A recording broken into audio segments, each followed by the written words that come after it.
It's a very minimal initial input. So think about it. Fruit trees. You plant once, you wait for maybe 3 years, then after that, you harvest every season. So if a tree fruits twice a year, that's a good business. For homestead, you need plant the trees. We are looking at the scenario where you have the land.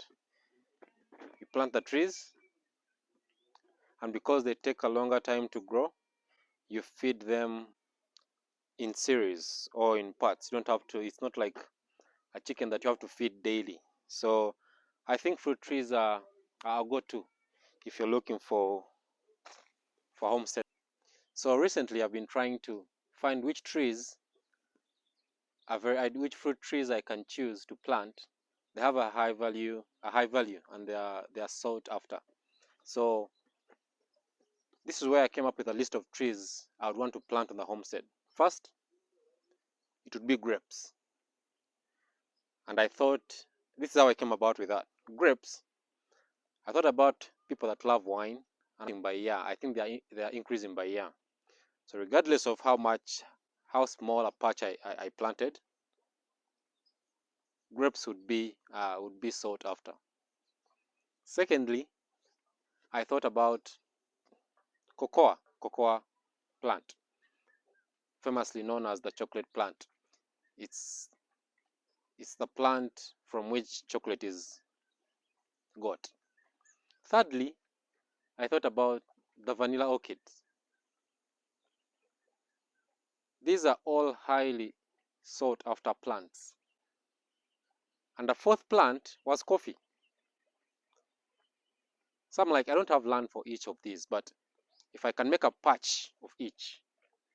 But while I was doing that, my mind went back to livestock.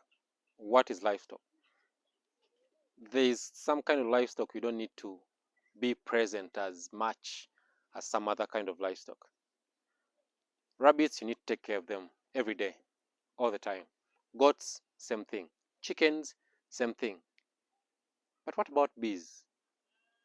So I started an apiary. It's something you get once, take care of at least maybe once a month. By the end of the season, you're reaping from it. So I came to 2 sections or 2 outcomes out of which I would make my money: beekeeping, and I also looked at plants. So as the homestead develops, most the trees are growing, the fruit trees are growing, but also the bees are giving you each and every season. So yeah, I think if I had planted fruit trees, I think I would be seeing my first flowers. So if you're a homesteader and you're looking to start something that can earn you money, timber trees are not your go-to. You need something that will give you continuously for maybe 10 years. So fruit trees would be my go-to.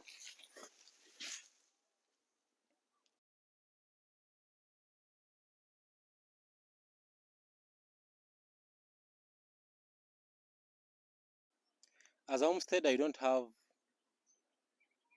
much going on besides developing your homestead to be self-reliant and self-sustainable. Whatever you're doing at some point, maybe a job, you think about leaving it and you need a backup. So in my opinion, based on what I've seen, the bees are free beings. They wake up, they know what to do, they go find their food, which in turn they turn into honey. And as humans, go in and utilize that. The fruit trees, it's not an everyday job. It's not an everyday chore. For a lazy farmer or for a lazy homesteader like I am, that's ideal. All I have to do, plant them, keep feeding them, maybe 3 months at a time, or 2 months, every 2 months, apply manure, apply fertilizer like I mentioned before. And every year when they reach maturity, they'll have cocoa plants have maybe 2-3 seasons a year. Orchids, vanilla orchids have 2 seasons a year. Coffee, 2 times. So it's only ideal that if you have it going, it's a passive income when the time comes. So based on that, I would like to know what you think. I would like to know what has worked for you. I would like to know what you're planting that you think is passive and can help. Because as a homesteader, I'm looking at anything that I have to do to make me self-sustainable, to make me a little income without putting in so much time. It's all about, because you don't have to worry about what's happening in the homestead. Maybe these fast-growing vegetables that you have to eat, of course, as food, but then you have those that you're not considering to eat, you're considering to sell. Because if you have 100 trees of cocoa, 100 trees of coffee, 100 vines of vanilla, and maybe 10 hives, those you're not in a rush because they grow slowly at their own pace. At the end of the day, you're not involved directly except a few times, and you providing the land. So if you know something and you feel like sharing it, I appreciate it. This is not universal truth, and I would like to hear what you think. My name is Peter from the Outpost Homestead. Remember, keep growing and stay sustainable.